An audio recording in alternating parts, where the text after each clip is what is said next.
And so our parable quickly moves from that overarching theme of generosity into resentment.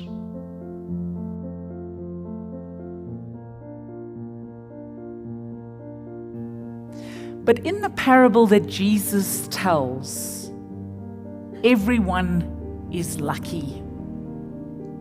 Everyone is lucky. Some are chosen early and sent off into the vineyard. Some chosen a little later in the morning. Some at noontime. Some in the mid-afternoon. And some even still just an hour before quitting time.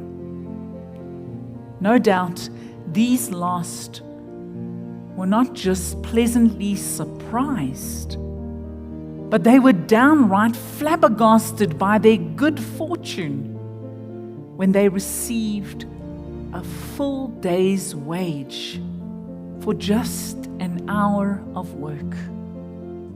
Let's keep it in mind that they had not worked all day, but after all, they had been waiting for work just like the others.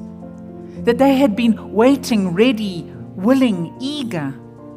But they had been passed over time and time again, right until that last little hour when I'm sure all hope had dissipated. They were probably working out what they were going to say to their families when they returned home empty-handed. And so I suspect that they were delighted, over the moon, filled with joy, that they were able to take home a day's wage to feed their loved ones. You see, friends, the overarching theme of this parable is generosity, the joy of those who were blessed with a day's wage.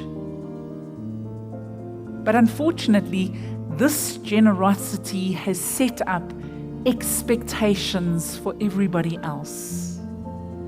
Those who worked all day long started to do their mental calculations as they stood in the line, adding up and anticipating just how much more they would receive for their wage. That originally expected or hoped for just a day, enough for the day. But seeing the others get more, surely we too would get more also. To be honest, I think it's hard to blame them. After all, if the folks who worked just 1 hour got a full day's wage, wouldn't it only be fair to give those who'd worked the long 12 hours a little bit more? Even a lot more. But that's not what happens.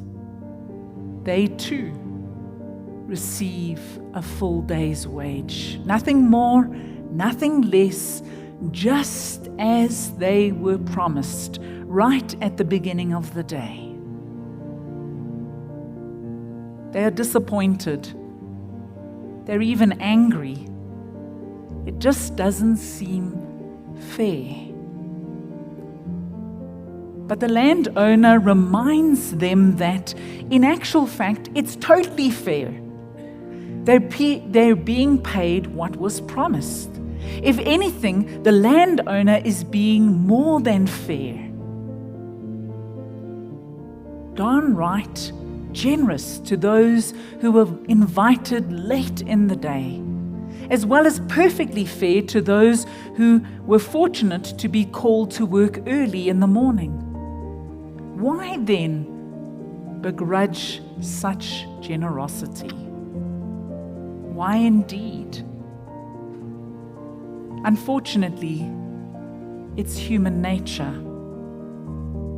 We struggle to focus on what we've been given, on the blessings that God has blessed us with.